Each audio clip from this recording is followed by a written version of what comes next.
5월 첫 주에 제가 어린이 주일에 말씀을 드리는 그 뒤를 이어서 조금 더 우리 자녀교회에 관한 말씀을 드리려고 이번 주간에 준비한 말씀이 유대인들은 어떻게 자녀를 교육시키는가 하는 문제를 한 번 더 다루도록 하겠습니다. 생각이 중요합니다. 부모님의 생각이 중요합니다.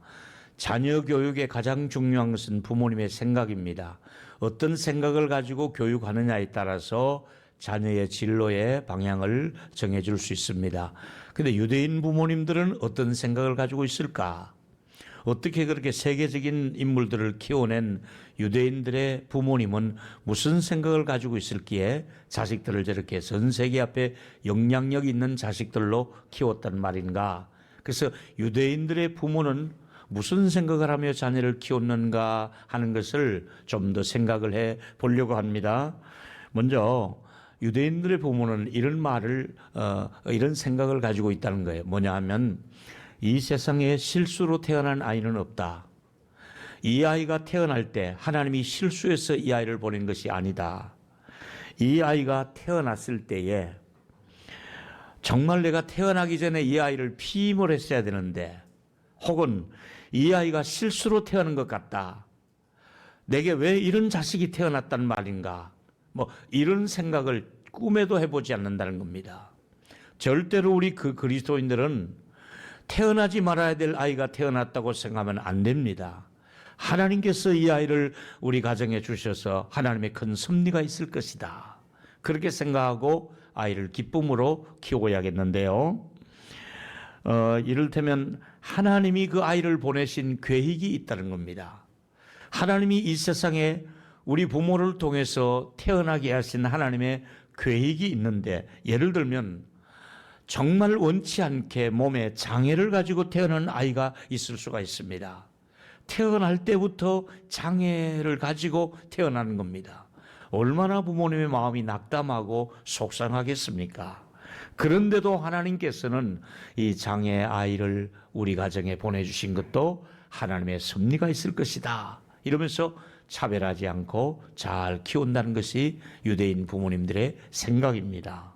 몇 가지 말씀 중에 첫 번째 드리고 싶은 말씀이 뭐냐면, 위대한 민족에게는 위대한 어머니가 계셨다는 사실입니다. 그 아들, 딸의 배후에는 어린 시절에 어머니, 아버지의 그 수고가 뒷바라지가 있었기 때문에 그만한 자리에서 그런 영향을 끼치는데, 특히 잘된 그 아들들의 배후에는 아주 좋은 어머니들이 그 배후에 있다는 통계를 볼 수가 있습니다.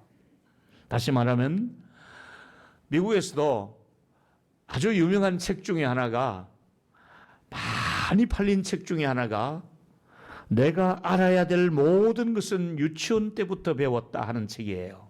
가정교육의 기초가 유치원에 다닐 때 좋은 엄마의 인성이, 선생님의 그 성품이 그 아이하고 연결이 되는 것이잖아요.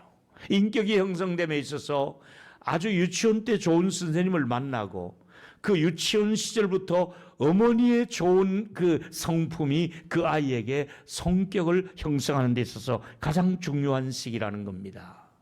재미있는 것은 유대인 아버지와 유대인 어머니 밑에서 태어나면 전통 유대인으로 인정을 받습니다. 아버지, 어머니 다 유대인일 경우에. 한편 아버지는 유대인인데 어머니가 유대인이 아니면 그 아이를 유대인으로 꼽을 수가 없다는 거예요. 또 하나 더, 유대인 어머니인데 아버지가 유대인이 아니에요. 그런데 어머니가 유대인이면 그 아이를 유대인으로 키울 수가 있다는 얘기입니다. 그렇다면 여러분, 모계 사회란 말인가, 유대 사회가? 어머니 중심이란 말인가? 아닙니다. 이스라엘은 부계 사회입니다. 아브라함이 이삭을 낳고 이삭이 야곱을 낳고 아버지의 이름을 따라 족보가 내려가고 있고 부계 사회입니다. 그럼에도 불구하고 유대인들의 어머니의 교육이 있어야 진정한 중요한 유대인의 의식을 가지고 키워낼 수가 있다는 것을 우리에게 말해주면서, 어머니가 교육에 가장 영향력이 있다는 것을 유대인들은 이미 알고 있었습니다. 다시 말하면 어머니의 교육의 중요성, 그 중에 하나가 모세의 어머니를 보십시오. 오늘 제가 본문으로 택한 모세의 어머니는 당시 이스라엘의 노예 생활의 배경 속에서 노예 생활하는 중에 임신했고 노예 생활하는 중에 아이를 낳았는데 바로가 그 노예들의 남자들의 수가 늘어나니까 이게 반란을 일으키면 어렵다 생각한 나머지 남자아이를 놓으면 무조건 죽이라는 명령을 내리게 됩니다. 그리고 산파들은 하나님을 경외함으로 함부로 죽일 수가 없고 이때 이런 배경 속에서 모세가 태어나게 됩니다. 출애굽기 1장 22절에 보니까 바로가 그 모든 백성에게 명령을 했습니다. 뭐라고 명령했습니까? 남자아이가 태어나거든 무조건 죽이고 강에다가 던져버리고 여자아이가 태어나면 살려두어라. 노예로 쓰기 위해서 여자는 살리고 남자는 너무 숫자가 많으니까 죽이라는 명령을 내렸습니다. 이때 3개월 동안 집에서 숨겨서 길렀던 어린 모세를 죽일 수가 없어서 갈대 상자에 넣어서 나일강에 갔다가 내려놓는 이런 일이 2장 1절과 4절의 내용으로 드러나고 있습니다. 보니까 레위인이었습니다. 결혼해서 장가해서 그 다음에 2절에 보니까 임신되어졌습니다. 잘생겼는데 안타깝게도 석 달 이상을 숨길 수가 없습니다. 순찰하는 군인들이 마을을 다니며 어린아이들을 계속해서 찾고 있지 않겠습니까? 이때에 어떻게 됩니까? 드디어 갈대 상자를 만들었고 거기 물이 들어오지 않도록 해서 아이를 거기 눕히고 그 다음에 이 아이가 어떻게 되나 하고 강물에 띄우고 그 누이가 뒤를 따라가게 되는 겁니다. 마침 그때 바로의 공주가 그날따라 강가에 아마 목욕을 하러 강바람을 쏘이기 위해서 시녀들을 데리고 왔다가 그 상자가 눈에 띄게 되지요. 그때 또 누나가 얼른 누이가 가서 언니가 가서 그를 잘 이렇게 유모에게 데리고 오겠다 해서 유모를 데리고 오는 얘기가 또 나오지요.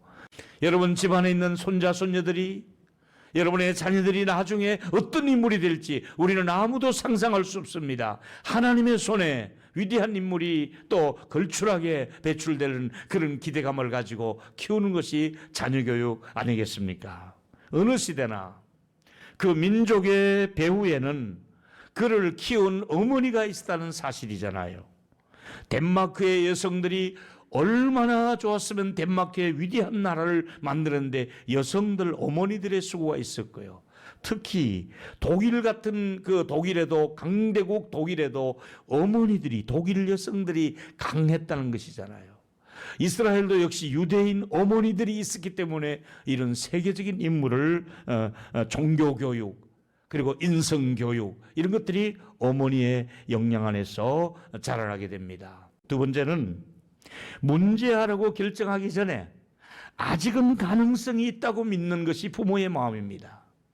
우리 아이가 우리 손자들에게 문제가 있다고 보지 마시고 아직은 가능성이 있다. 가능성에 기대하시라 이 말입니다. 예를 들면 회사에 조금 옷을 갈아입고 출근했더니 어떤 사람이 지나가다가 야 오늘은 옷이 너무 칙칙해 보인다. 촌스럽다. 그게 뭐냐 이렇게 말을 하면 그 사람은 하루 종일 기분이 별로 좋지 않고 일도 잘 안 된다는 겁니다. 근데 똑같은 옷을 입고 똑같이 출근했는데 어떤 분이 야 오늘따라 멋있어 보인다. 이 말 한마디 듣고 나면 하루 종일 일하기도 좋고 기분도 좋아지더라는 얘기입니다. 뭘 말해주고 있습니까?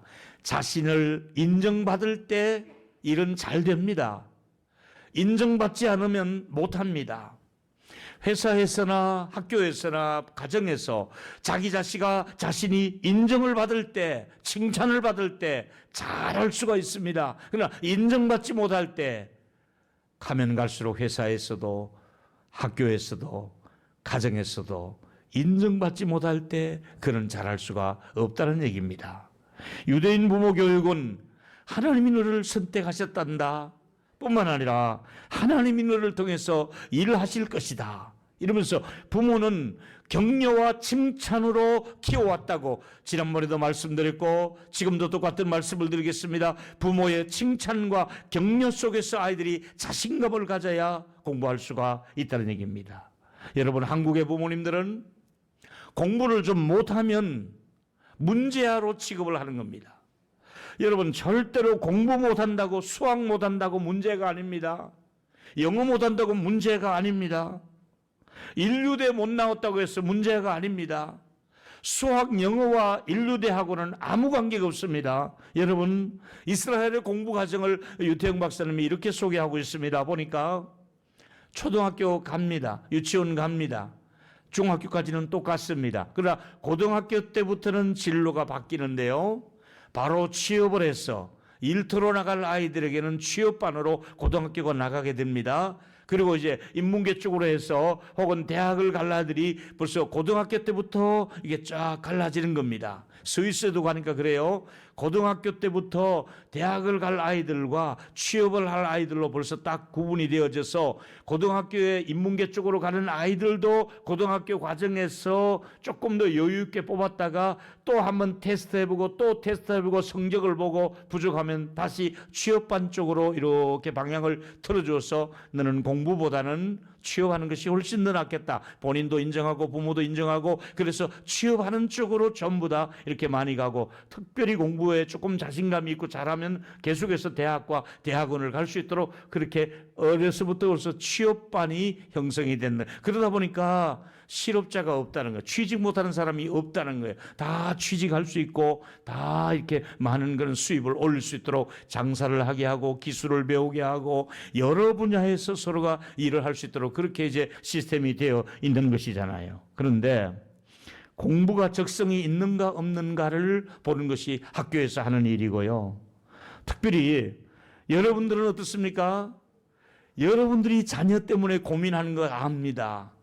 저도 아이들 대학을 다 보내보면서 고민했습니다. 그러나 여러분 아실 일은 고민은 하시더라도 아이들 때문에 낙심하거나 아이들에게 자신감을 빼앗아 버린다든지 상처를 준다든지 그러면 안 됩니다. 아이들이 공부하고는 관계없이 자신감을 키워주면 어느 분야에서도 잘할 수가 있습니다. 자신감 있는 아이들로 성장해서 모든 일을 잘 극복할 수 있는 우리 가정의 아이들이 될 수 있게 되기를 축복하겠습니다. 세 번째 얘기는 세 번째. 이 말은 제 말이 아니라 유태영 박사님의 말인데요. 하나님이 사용하시면 꼴찌도 1등으로 바뀔 수가 있다는 얘기잖아요. 제가 자주 하는 얘기 중에 하나지요. 우리는 여러분 인생의 꼴찌라고 해서 바닥을 쳤다고 해서 아닙니다. 하나님이 꼴찌 인생을 들어서 쓰시는 거예요. 하나님이 그 많이 배우지 못한 그들을 하나님이 멋지게 들어 쓰는 경우가 얼마나 많이 있습니까? 여러분 아신 대로 이스라엘의 초대 수상을 지닌 분이 다비드 벤구리온이라는 분입니다. 이분은 독립운동을 하다가 그 다음에 장군이 되고 그 다음에 이제는 초대 수상으로서 이스라엘의 건국을 했던 분입니다.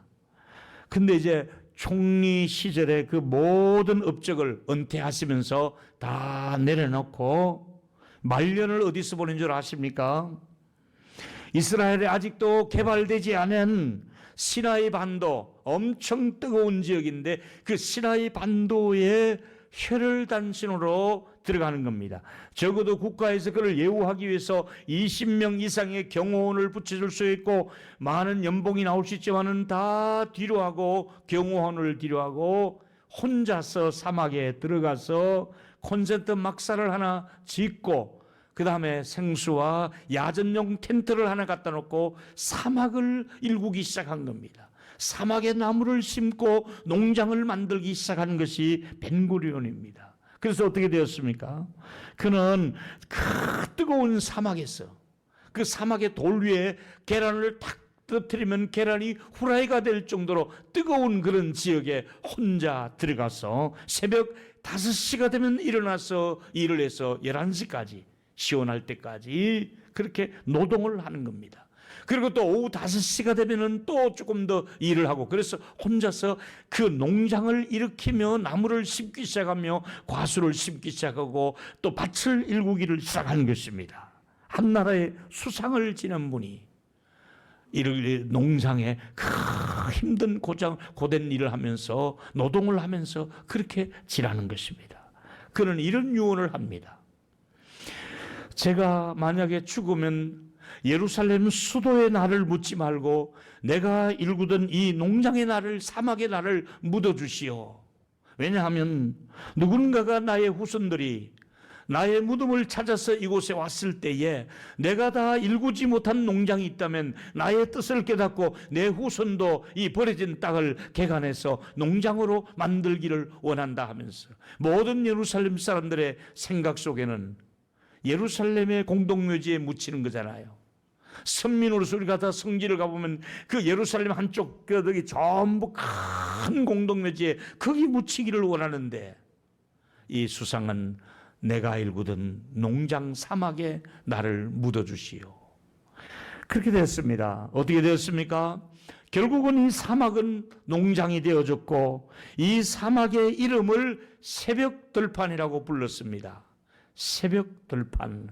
새벽에 일어나서 이 뜨거운 나라에서 이 농장을 일군 겁니다. 그래서 명하기를 새벽들판에 벤구리온의 무덤이 거기에 있는 것이고 아주 멋진 농장은 만들어졌습니다. 아브라함이 본토 친척 아비집을 떠나 개척 정신을 가지고 이스라엘의 가나안 땅을 한 것처럼 그렇게 하나님께서 벤구리온에게는 그런 아브라함의 개척 정신, 창의력 그런 것들이 뼛속 깊이 유대인 정신 속에 흘러내려가 있는 것이잖아요. 지금 유대인들은 18살이 되면 남녀가 다 군회를 갑니다. 그리고 나와서 개척을 합니다. 여러분 하시는 일은 이때 유태영 박사님의 말씀에 의하면 대학생들이 1만 8천여 명의 대학생들을 보니까 자기 부모에게 학비를 받아내는 사람은 아주 극소수 몇 명밖에 없더라는 겁니다. 모든 대학생들이 자기 학비를 자기가 벌어서 공부를 하는 것이 유대인 학생들입니다. 아파트에 가서 보니까 재벌 아들이 기숙사에 와 있더라는 겁니다. 그리고 일을 하더라는 겁니다. 너는 왜 일을 하지 않아도 되지 않느냐? 너는 아버지가 재벌이 아니냐? 세계적인 재벌인데 네가 이렇게 일을 할 필요 없지 않느냐? 얘기했더니 우리 사회에는, 우리 유대인 사회에는 일을 하지 않으면 친구들 가도 멤버십에 낄 수가 없고 유대인 사회에는 일하지 않는 사람을 사람 취급도 하지 않기 때문에 나는 일을 해야 된다 하면서 그렇게 일을 하는데 어디 가서 일하나 봤더니 그 재벌의 아들이 유치원에 가서 아이들 밥 먹이는 걸 시중 들어주고 아이들과 놀아주고 아이들에게 간식을 나눠주고 이런 파트타임으로 수고하면서 거기서 수입을 가지고 등록금을 내면서 재벌 아들이 아르바이트를 하고 있더라는 얘기입니다. 사랑하는 여러분, 우리는 이 사막을 푸르르게 만들었던 그 불모지의 땅에서 생존했던 이스라엘 사람들의 그 강인한 정신력 이런 것들은 우리가 얼마든지 배워야 될 부분이 아니겠습니까? 여러분, 우리 새벽기도 나오시는 이로 목사님 제게 책을 하나 주셨습니다. 유대인 형제 키운 얘기입니다. 단돈 25달러 약 3만 원 정도 데리고 공항에 내렸던 이스라엘 부모가 단돈 25달러를 데리고 삼형제를 데리고 미국에 들어갔던 이 부모가 어떤 자식들로 키운 줄 아십니까? 세계적인 생물학 박사를 만들었습니다. 전 세계가 인정하는 생물학 박사를 아들로 만들었습니다. 또 백악관의 자문위원으로서 유대인으로서 백악관 자문위원으로서 최고의 자리에 이 아들이 들어가 있습니다. 뿐만 아니라 이 스티븐 스필버그의 영화 감독의 에이전트로서 실력 있는 사람으로서 거기서 영화 감독을 하는 데서 곁에서 일을 하는 사람으로 최고의 자리에 자기 아들이 들어가 있다는 얘기입니다. 어쩌면 세 아들을 다 이렇게 잘 키울 수가 있었는가? 어째서 25달러 들고 공항에 내렸던 이 부부가 전 세계적인 주목받는 아이들로 키울 수가 있었단 말인가? 이게 바로 공부 잘하는 아이로 키우는 것이 아니라 인성이 좋고 하나님을 잘 섬기며 가치관이 바르며 창의적인 그리고 형제 우애를 가르치고 부모에게는 효도를 가르치며 이렇게 키운 아이들이 세계 앞에 두각을 드러내고 있다는 얘기입니다. 여러분, 저는 다시 부탁하겠습니다. 공부 잘하는 아이보다는 아름다운 아이로 키우자는 겁니다. 공부 잘하는 아이로 키우는 것이 목적이 아니라 아름다운 아이들, 우리 아름다운 아들, 딸들, 인성이 좋은, 심성이 좋은, 아주 선한 영향력을 끼칠 수가 있는 그런 아이들로 키우라는 것이 내 내용들입니다. 선생님과 특별히 어른들을 존중하는 아이들로, 이 아이의 심성 속에 선생님을 존경하는가, 이 아이가 어른들을 존중하는가. 그래서 어른을 존중하고 선생님을 존중하고 부모를 존중할 수 있는 이런 아이로 키우는 것이 우리가 이 시대에 우리 아들 몫이라고 생각합니다. 한 장 제가 그림 하나 보여드릴게요. 설교 결론에 들어가기 전에 이 장면을 제가 어느 분이 보내주시는데 눈에 띄입니다. 굉장히 가난한 집이지요. 아빠도 떨어진 옷, 엄마도 떨어진 옷이고 애도 떨어진 옷입니다. 그런데 신발을 보십시오. 한쪽은 엄마가 벗어주고 한쪽은 아빠가 벗어주어서 이 아이가 걸어갈 수 있도록 양손을 잡고 가는 행복한 아이의 모습입니다. 가난해도 괜찮습니다. 엄마가 자기 신 하나 주고 아빠가 자기 신 하나 벗어주면서 이 아이를 위해서 헌신하고 수고하는 그림이 벌써 행복한 가정의 모습을 우리가 볼 수가 있지 않습니까? 아버지로서, 어머니로서, 할머니, 할아버지로서 우리 아이들에게 격려하며 칭찬하며 기대감을 가지고 믿음으로 키우셔서 여러분의 가정에 복된 가문의 대를 이어갈 수 있게 되기를 축원하겠습니다. 결론입니다. 우리가 자녀들을 어떻게 키웠으면 좋겠습니까? 많이 고민하고 계실 줄 압니다. 이미 장성한 자녀들 혹은 또 손자, 손녀들 어떻게 키웠으면 좋겠습니까? 가장 중요한 것은 어머님의 영향력입니다. 그런 어머니가 계셨기 때문에 그런 아이들이 태어난 겁니다.